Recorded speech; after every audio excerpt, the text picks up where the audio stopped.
El último debate en el Senado tuvo como tema la reforma política y más específicamente la norma que determina que las campañas solo se podrán financiar por el Estado. Ahí fue cuando se cruzaron palabras duras la bancada de gobierno y la oposición. Miguel Ángel Peñaranda.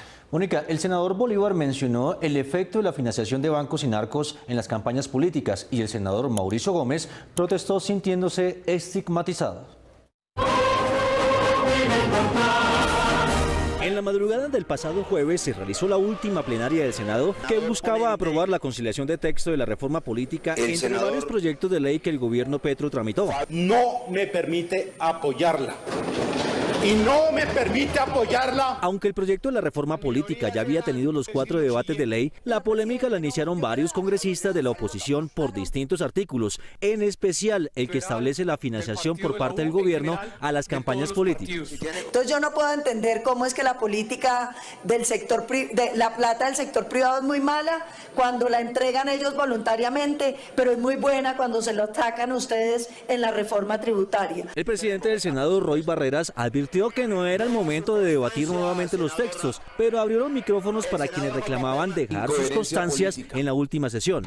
Así rapidito no. Así lo que van a provocar es que ni siquiera la primera ronda de cortesía que le da el Parlamento al gobierno se logre. En la medida que fueron interviniendo, los ánimos también fueron subiendo. Y yo lo he visto a muchos de ustedes, a los que no tienen votos de opinión, endeudándose con los bancos, vendiéndole la conciencia a grupos económicos, por no decir, me excusan, no quiero generalizar, hasta los narcotraficantes de este país. Deje de generalizar que no todos somos bandidos y narcotraficantes en este Senado. Yo, por lo menos, senador Bolívar, soy una persona seria y decente. Y no le voy a seguir permitiendo, yo tengo 3 hijos. Yo no puedo seguir permitiendo que usted coja este Congreso y diga lo que le da la gana. Respete que no todos somos bandidos, senador Bolívar. No obstante, la bancada del gobierno explicó que frente a las críticas contra la reforma política, faltan 4 debates para subsanar las diferencias. Se podrán ir a sus regiones dentro de unos minutos, regálenme 10 minutos más de su trabajo a los colombianos. Después de las intervenciones de última hora y con el evidente afán de muchos congresistas, a la 1:15 de la mañana del jueves 15 de diciembre, la reforma política fue aprobada con 59 votos. Feliz Navidad en familia, todos próspero año nuevo. Una olla y la simulación de un fogón de leña fueron el centro de la discusión en el debate de la oposición a la ministra de Minas. La jefa de la oposición trinó sobre la degradación del Capitolio sin saber que era su compañera de bancada la que había ordenado fingir el fogón. Miguel Ángel Peñaranda. Mónica, aunque se trataba de un gesto contra ella, la ministra terminó posando junto a la olla, a la que llamó comunitaria y símbolo de la transición energética justa, segura y popular. En el debate para moción de censura a la ministra de Minas, Irene Vélez, en la plenaria de la Cámara de Representantes convocada por la oposición del gobierno, hubo un hecho inusual en el sagrado recinto de las discusiones democráticas.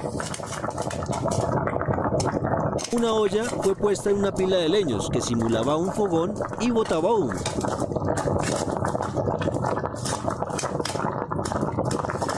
La representante Carolina Arbeláez, al parecer, fue la autora de la escena polémica para hacer una analogía con la situación a que se llevaría el país en caso de eliminarse los negocios de petróleo y gas, como se propone el gobierno Petro, cocinar como en la antigüedad. Bueno, ya se cocinó el negocio. La olla puesta allí, al parecer por los miembros de la UTL de la citante, no tenía fuego, sino que botaba humo artificial. Tranquilos, no pasó nada para los que están allá atrás viendo, simplemente el vapor que estaba saliendo normal, no hay ningún problema. En la confusión por el peligro que podría representar el supuesto incendio, las redes sociales se prendieron con mensajes de la oposición radical contra Petro.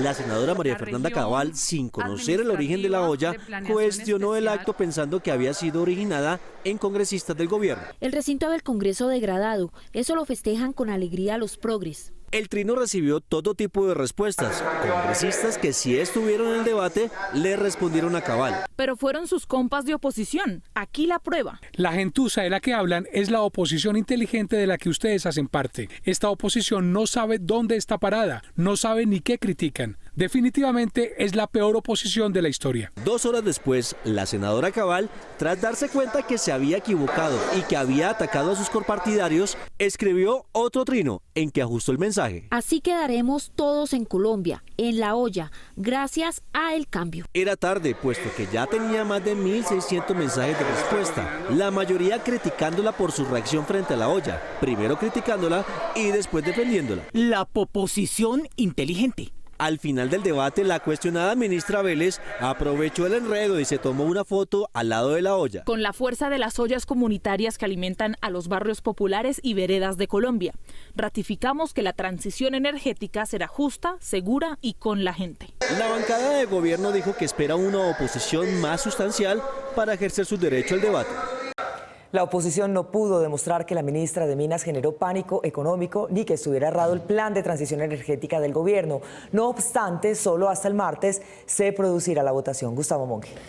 Mónica, ¿cómo van las posiciones hasta ahora? Por lo menos 150 de los 188 miembros de la Cámara de Representantes votarán en contra de la moción de censura, de la que solo quedarán como eco los vivas a las energías más sucias. Respaldo mayoritario recibió la ministra de Minas y Energía, Irene Vélez, en el debate de moción de censura, que solo hasta este martes tendrá su votación en la Cámara de Representantes. Yo estoy aquí defendiendo un programa de gobierno y ese programa de gobierno se comprometió con un cambio que ya comenzó. Pánico económico fue la principal razón que expusieron los citantes del debate. En menos de 100 días. Usted ha logrado un verdadero tsunami económico. Solo hemos podido escuchar anuncios ligeros, ministra, que han causado un pánico económico. La acusación fue respondida por la bancada de gobierno, invitando a que se presenten las pruebas en el lugar donde corresponde, la Fiscalía. Digamos, para que se cometa ese delito de pánico económico tiene que demostrarlo. Un pánico que no se genera de gobierno, sino de las interpretaciones que quiere hacer la oposición. Desde la oposición al gobierno nacional se afirmó que la transición energética luce como discurso, más no como una realidad con hechos. La transición energética no se logra con discursos ideológicos, sino con decisiones, con gerencia, con inversión. Los próximos 6 meses vamos a estar construyendo la hoja de ruta.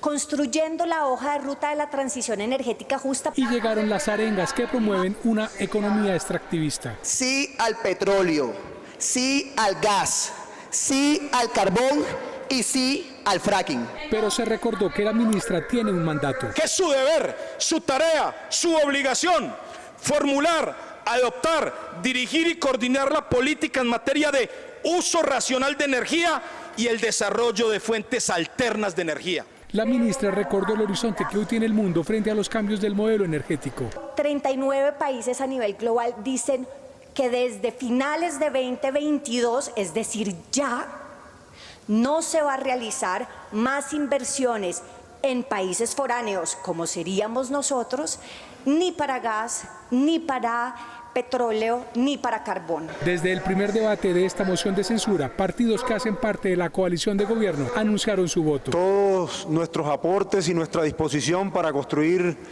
esa política de transición energética.